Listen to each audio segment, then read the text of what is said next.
Olá pessoal, tudo bem? Aqui é o professor Cleiton Peixer mais uma vez com vocês nesse canal do YouTube, dando continuidade aí então ao nosso curso de segunda fase da OAB em matéria penal, né? E com a notícia, né, de que mais uma vez foi adiada a prova do exame 31, né? Que agora passou para o dia 28 de junho. Uma pena, né, doutores e doutoras, porque imagino o quanto que vocês não estão ansiosos, né, e apreensivos por conta dessa prova e por conta da pandemia que vem nos assombrando aí, né, e colocando tudo em risco, né, mas eu sempre digo em aula e repito aqui para vocês que nós temos que fazer com que o exame da ordem jogue ao nosso favor. Nós temos que tirar proveito, né, de tudo aquilo que vem acontecendo e nos favorecer disso. E isso quer dizer que teremos um pouco mais de tempo para nos preparar. Eu sei que é difícil, é complicado você estar ansioso, aguardando. Todos vocês, imagino eu, que gostaria que essa prova já fosse amanhã.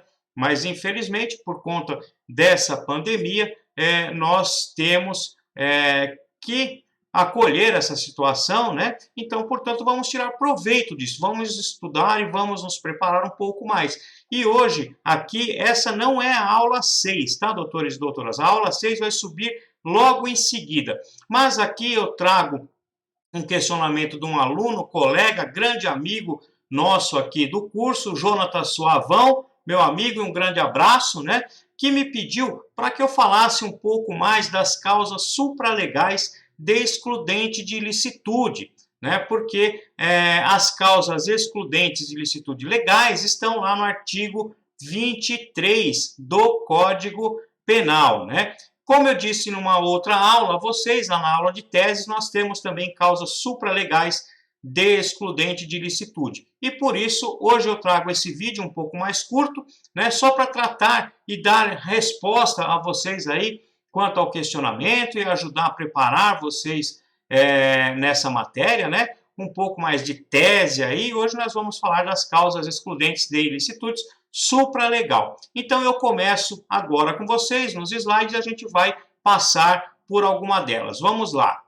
Olha só, causas legais de excludente de ilicitude, né? As causas legais estão lá no artigo 23 e fala assim, ó, não há crime quando o agente pratica o fato, né? Acobertado por uma dessas causas. E quais são elas? Em estado de necessidade, em legítima defesa, né? Em estrito cumprimento de dever legal ou no exercício regular de direito. Então, essas são as causas legais excludentes de ilicitude. Mas nós temos também causas supralegais de excludente de ilicitude. Por que isso? Porque a nossa sociedade é muito dinâmica, doutores e doutoras. É uma mutação constante, muda muito rápido. E o legislador, por óbvio, não vai conseguir elencar todas as causas excludentes de ilicitude somente em um artigo. Então, nós temos que nos socorrer também das causas supralegais, e a doutrina ela é muito forte nesse sentido, uma corrente majoritária muito grande, que admite as causas excludentes de ilicitude supralegais, né? E nós vamos ver algumas aí para frente, mas é importante vocês terem em mente que não só as causas legais excluem ilicitude, mas também temos causas supralegais, e isso baseado na sociologia, né, no comportamento humano e no próprio dinamismo da sociedade, tá bom? Então vamos lá para o slide novamente. Olha lá, causas supralegais de excludente de ilicitude. E tendo em consideração, olha lá, como eu falei para vocês, que a sociedade é dinâmica, o legislador não pode prever todas as situações possíveis de exclusão de ilicitude. Portanto, admissível as causas supralegais de excludente de ilicitude com fundamentos sociológicos que possam suprir essa omissão. Ou seja, não é porque não está na lei que aquela conduta vai ser considerada como ilícita, né? E olha só, esse é o entendimento da corrente majoritária, e quem encabeça ela ninguém mais, ninguém menos do que César Roberto Bittencourt, Guilherme de Souza Nutti, Aníbal Bruno, entre outros, né? E temos a corrente contrária que não admite, dizendo que já está pré-estabelecidas as causas excludentes de ilicitude lá no artigo 23, né, do Código Penal, que são Eugênio Raul Zaffaroni, um grande doutrinador argentino, Nelson Hungria e Assis de Toledo, entre outros, tá? E uma das causas supralegais e uma das mais importantes, e por isso que eu chamo aqui nesse pequeno vídeo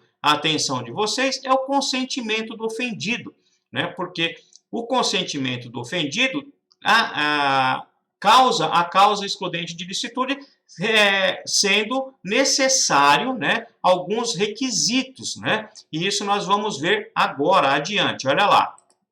Consentimento do ofendido. Trata-se de causa supralegal de excludente de ilicitude quando tratar de interesse jurídico livremente disponível e justificável. Ou seja, para que seja caracterizado o consentimento do ofendido, ele tem que ter um direito disponível, ser dele, não pode ser de toda a coletividade, né? A decisão dele sozinha não pode fazer frente a toda a coletividade. Então, ele precisa ser um bem livremente disponível, né? E justificável, dizer por que aquele consentimento não gera o crime. Então, vamos lá, voltando, olha só. Exemplo, aquele que realiza tatuagem em corpo de terceiro causa lesão corporal de acordo com o artigo 129 do Código Penal. Entretanto, havendo consentimento da vítima, afasta-se a ilicitude do fato. Ou seja, você vai fazer uma tatuagem, por certo que você vai sofrer a lesão corporal, né? Porque aquilo vai estar danificando a sua pele, o seu corpo. Mas uma vez consentido, né, e que a vítima consentiu com a realização daquela tatuagem, isso não pode ser tido como crime. Da mesma forma, doutores e doutores, nos esportes, né? Imaginem você, o lutador de MMA, o lutador de boxe, né, que numa luta inevitavelmente haverá o contato físico e as lesões, porque é um esporte de contato físico e de agressão. Então, aquele que está praticando o esporte não pode ser considerado um agressor a ponto de cometer crime pelas lesões causadas ao seu oponente, porque é plenamente justificável aquilo, né? Então, seguindo, vamos lá. Havendo incapacidade do indivíduo, poderá consentir por ele o responsável legal, de acordo com o estabelecido na lei civil. É por certo, né, doutores, que o incapaz, aquele que não tem a capacidade total de discernimento, aquele que tem um curador, aquele que tem um responsável por ele, por óbvio que vai consentir por ele, porque ele está sob a tutela daquele curador. Então, aí o terceiro pode, inclusive, consentir em nome do ofendido nesses casos, tá bom? Então, vamos lá, seguindo. Os requisitos são cumulativos para que seja reconhecido o consentimento do ofendido. Como eu falei para vocês, o consentimento depende de alguns requisitos. E quais são eles? Olha lá. Capacidade e consentimento livre, com expressa autorização ou titulação do bem jurídico, tá? Então, isso tem que ser expresso, esse consentimento, né? E tem que ser ainda antes da consumação, da conduta, né, do fato, né? Ou seja, por isso que quando você vai fazer uma tatuagem, geralmente o tatuador já tem um termo de responsabilidade e compromisso, né, e de ciência de que você sofrerá aquelas lesões e, portanto, não poderá buscar uma tutela jurisdicional penal nesse sentido pela lesão causada pelo desenho que foi feito, né? Então, você tem que ter uma capacidade de consentimento livre e expressa, tá? Olha só, mais uma. Capacidade de compreensão dos fatos e consequências da sua decisão. Ou seja, como eu disse a vocês, além de livre, né, você tem que ter a compreensão do que pode acontecer com você diante daquela conduta, daquele fato. tá? Dessa forma, olha só, mesmo existindo nexo de causalidade e tipicidade, esse fato não será considerado como crime, por ausência da ilicitude da conduta, pois consentido pelo ofendido. Ou seja, uma vez que você consentiu, aquele bem era disponível, era seu, você tinha plena capacidade de entender os fatos e as consequências, mesmo que tenha nexo de causalidade entre a conduta e o resultado, e aquilo seja tipificado, você não será considerado crime, ok? Olha só, mas tem uma observação aqui, vamos lá de novo no slide, olha só. O consentimento tem que ser antes da consumação. O ofendido deve ter capacidade para consentir e o bem tem que ser próprio e disponível, como eu acabei de falar para vocês, né? Tem que ser próprio, disponível, tem que ter a capacidade de discernimento e saber as consequências, né? Para que possa ser reconhecido o consentimento do ofendido. Senão não é. E antes da consumação, por óbvio, né, doutores? Não adianta você consentir depois que já está feito. Aí não teria a excludente da ilicitude. Aí nós temos uma outra problemática. Como eu disse, o bem tem que ser disponível, né? Não pode ser indisponível. Não pode ser de interesse coletivo de toda a sociedade e a conduta daquele consentimento fazer frente a tudo isso, né? Então vamos lá, seguindo a nossa aula, olha só. O consentimento não terá efeito quando o bem for indisponível ou cuja conservação seja de interesse coletivo. Foi o que eu acabei de dizer para vocês. E olha só, a eutanásia, por exemplo, né? Aquela morte por piedade, aquela que o médico vai lá e causa a morte porque o paciente está sofrendo demais, não exclui a ilicitude no caso de homicídio qualificado. Por quê? Pois o bem tutelado é a vida, e a vida é indisponível, né? Então, mesmo que o médico venha a causar o óbito do paciente para que livre ele daquele sofrimento, né, isso não será considerado como excludente de ilicitude, ok? Perfeito? Então vamos seguindo aqui, ó. Olha só, autorizar a entrada de terceiros em seu domicílio exclui a tipicidade da conduta do agente, no caso do crime de violação de domicílio do artigo 150. E aqui, olha só, doutores e doutoras, temos algumas observações para fazer. Quando se fala no artigo 150, violação de domicílio, né, fala-se em ingressar clandestinamente sem autorização de quem tem aquele imóvel, aquele bem por direito, né? Então, se você tem autorização, consentimento do ofendido, aqui não trata-se nem de excluir a ilicitude, né? Mas a própria tipicidade. Então, temos que avaliar isso muito bem para não confundir, porque no exame da ordem, na prova, pode cair uma questão dessa. Acredito que na peça principal seja uma tese pouco provável, mas nas questões pode ser muito cobrado e você tem que saber diferenciar se é uma causa excludente de ilicitude ou de tipicidade, né? Então vamos dar uma olhadinha no artigo 150, olha só. Entrar ou permanecer clandestina ou astuciosamente ou contra a vontade expressa ou tácita de quem de direito, em casa alheia ou em suas dependências, né? Como eu disse a vocês, olha só, contra a vontade expressa ou tácita de quem de direito. E uma vez que a vítima consentiu, o ofendido consentiu, né? Então tira a tipicidade do artigo 150, porque lá está dizendo contra a vontade expressa ou tácita, né? Então tomem cuidado, porque aqui não é o caso de se excluir a ilicitude. Nesse caso, se exclui a própria tipicidade.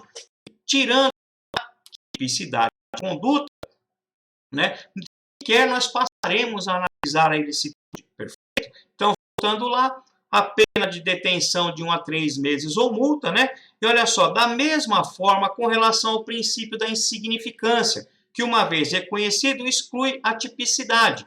Tá? Olha só, o princípio da insignificância também, doutores, ele exclui a tipicidade, porque o direito penal se ocupa das condutas graves, né? Aquelas que causam prejuízo realmente. E um furto de uso, um furto famélico, né? Por exemplo, dá para caracterizar o princípio da insignificância.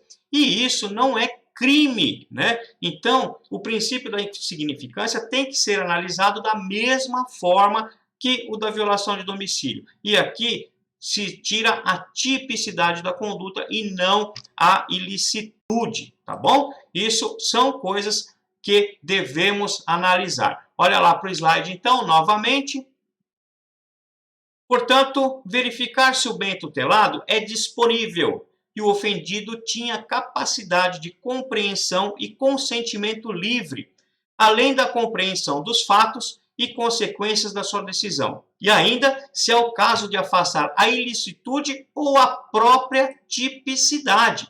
Perfeito? Então, isso vocês têm que tomar muito cuidado, porque lá na hora da prova, você pode se deparar com uma questão que não vai excluir a ilicitude, mas a própria tipicidade da conduta. Então, tomem cuidado, analisem se o bem é disponível, né? Se ele tinha capacidade para dispor, né? O ofendido tinha capacidade para dispor, o bem disponível, e ele poderia consentir livremente. Se isso ocorrer, você vai verificar ainda se aquele consentimento afasta a ilicitude, né? Ou se afasta, no caso como do tatuador, né? Se afasta a ilicitude porque tem um fato típico, a lesão realmente ocorreu, ou se afasta a própria tipicidade, se aquilo não é considerado crime. E sendo assim, você vai saber diferenciar. Jonatas Suavão, meu grande amigo, meus alunos, eu espero ter contribuído um pouquinho a mais para esclarecer esses entendimentos, né? Como vocês podem perceber aqui no vídeo, tem o e-mail de contato e tem o WhatsApp. Prefiro que, se surgir alguma dúvida ainda, vocês encaminhem por e-mail, né? Porque o WhatsApp às vezes é difícil de a gente responder. Por aqui no e-mail eu tenho como facilitar o entendimento de vocês, copio o texto de lei, junto uma jurisprudência, fica mais prático, mais fácil, o entendimento vai ser melhor. Vamos seguir o nosso curso, logo, logo vai subir a aula 6 com os exercícios, né? E vamos caminhando em busca do nosso troféu, que é a aprovação no exame da ordem, e com esse tempo, né? Fazendo com que isso torne esse adiamento da prova mais uma vez lá para o dia 28 de junho, seja benéfico a nós, embora toda essa ansiedade, esse nervosismo, vamos estudar, vamos seguir em frente, que vai ser proveitoso e ao final isso tudo vai se resolver, ok? Até a próxima e eu conto com a presença de todos vocês aqui na aula 6. Até mais!